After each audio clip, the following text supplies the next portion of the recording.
नमस्कार, स्वागत है आज की नई वीडियो में। और मैं हूं अभी पुर्तगाल के फारो में और आज मैं आपको बताता हूं इस वीडियो के माध्यम से पुर्तगाल में हम लोग कैसे काम करते हैं और एक महीने का हम लोग यहां पे कितना कमा लेते हैं, कितना हम सेविंग करके इंडिया भेज सकते हैं। तो सबसे पहले आप सभी का स्वागत है इस वीडियो में। और इस वीडियो के माध्यम से बस पुर्तगाल का जो एक महीने की सैलरी है वो मैं आपको बता रहा हूँ।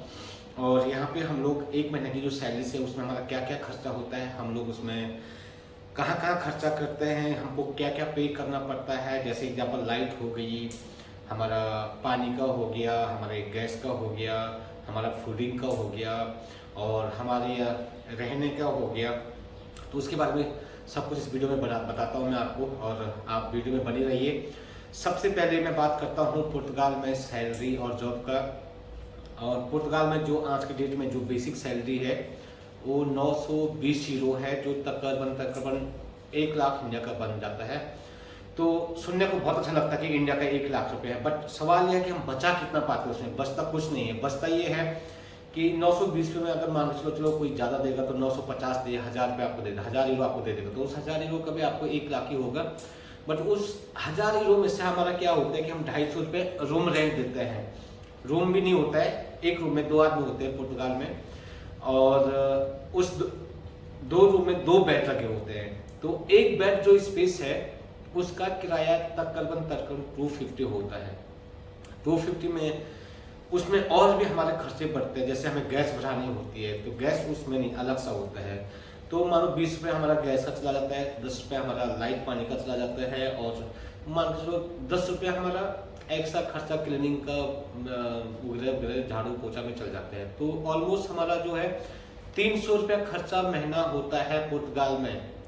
तो सैलरी अगर आपको 950 मिल रहा है, 300 चला जाता है सीधे सीधे बिना खाए पे, सिर्फ देना ही देना है। तो 650 यूरो महीना बच रहा है एक नौकरी पे। 650 रुपये बचता है एक नौकरी पे। अब बताओ कि अगर वो 350 अगर वो 300 रुपये दे रहे हैं तो 350 300 ऐसा मतलब खर्चा नॉर्मली आ ही जाता है। तो 650 में मान लो कि जिनको छुट्टी है वो खाना भी खाएगा ही बंदा, है ना। आदमी खाना भी खाएगा घर पे, अपने घर पे कुछ बनाएगा भी। अब जो उसमें 2 चीज़ें और देखने को मिलती है। जो लोग लोकल में काम करते हैं, तो लोकल में जो हम दूसरे रेस्टोरेंट में काम करें या किसी भी कंपनी में काम करें, तो जो कंपनी में काम करता है उसको फूड कार्ड मिल जाता है, ठीक है। वो फूड कार्ड को आप शॉपिंग में यूज कर सकते हैं खाने के प्रोडक्ट में। लेकिन जो आदमी नॉर्मल पुर्तगीज रेस्टोरेंटों में या इटालियन में काम करता है तो पिज्जा बर्गर कितने आदमी खा सकते हैं, 1-2 दिन अच्छा लगता है। बट नौकरी तो 1-2 दिन की नहीं होती है, नौकरी होती है बहुत लंबी। तो उसमें क्या होता है, वो पिज्जा खा के या कुछ सा ब्रेड खा के हम नहीं जी सकते, क्योंकि हम लोग हैं एशियन लोग, हमें चाहिए होता थोड़ा अपना खाना। तो अगर अपने घर पे खाना बनाएगा, महीने में अगर 15 दिन में खाना बनाए तब भी उसका खर्चा बढ़ जाता है। तो इसका मतलब सीधे सीधे ये होता है कि अगर आप महीने की राशन भरेंगे तो तकरीबन 100 यूरो आपके लग जाते हैं। 100 यूरो मान लीजिए 10,000 हो गया, तो 300 तो आपका पहले ही खर्चा हो चुका है। 100 रुपये आप राशन पर लगा रहे, 400 हो गया। अगर 1000 रुपये आपकी सैलरी है या आपका 950 आपकी सैलरी है, तो 550 आपको महीना बचता है, जो इंडिया का बनता है 50,000। अब मान लो कि ये तो नॉर्मल चीज़ हो गया है कि 950 से अगर हम 450 निकालते हैं या 400 निकालते हैं तो 550 हमारा बच जाता है, जो इंडिया का तकरीबन 50,000 के आसपास बचता है। तो पुर्तगाल में पैसा नहीं है, पुर्तगाल में आप पैसा नहीं कमा सकते हैं, पुर्तगाल में आप कोई सेविंग नहीं कर सकते जॉब के अकॉर्डिंग। आप अगर नौकरी कर रहे हैं तो नौकरी से पुर्तगाल में कुछ नहीं है। हाँ, एक चीज़ है कि अगर कोई पार्ट टाइम एक्स्ट्रा कर रहा है, किसी का कहीं भी स्टेट शिफ्ट है, वो पार्ट टाइम कर रहे हैं, तो उसका तकरीबन अभी बन जाता है 400-500 यूरो, तब जाके वो 1400-1500 कमाता है। उस 1400-1500 में भी वो बहुत मेहनत कर 14 घंटा काम करके 1400-1500 कमाता है।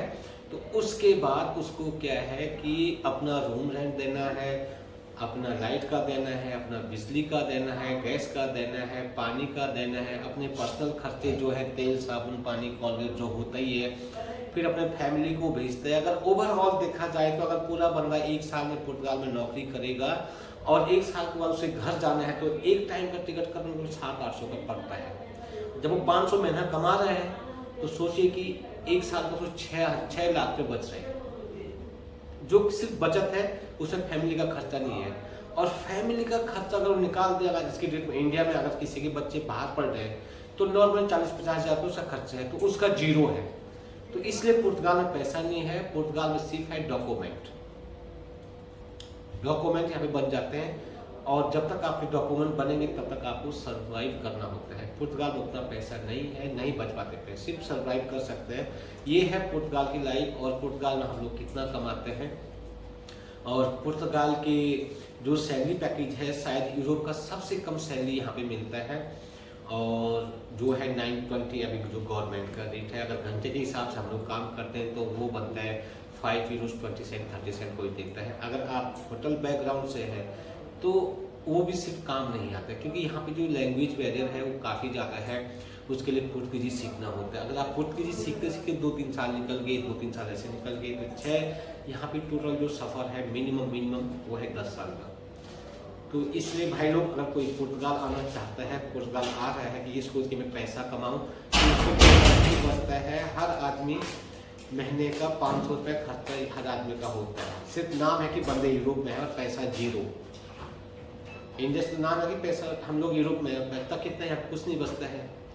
तो ऐसी वीडियो देखने के लिए प्लीज़ चैनल को सब्सक्राइब कीजिए, लाइक कीजिए। अभी जो वीडियो आएगी उसमें हम दिखाएंगे पुर्तगाल आप कैसे आ सकते हैं, यहाँ पे डॉक्यूमेंटेशन कैसे बनते हैं, उसकी क्या क्या प्रोसीजर है, क्या क्या उसका प्रक्रिया है डॉक्यूमेंट पाने के। तब तक के लिए नमस्कार, जय हिंद, जय भारत।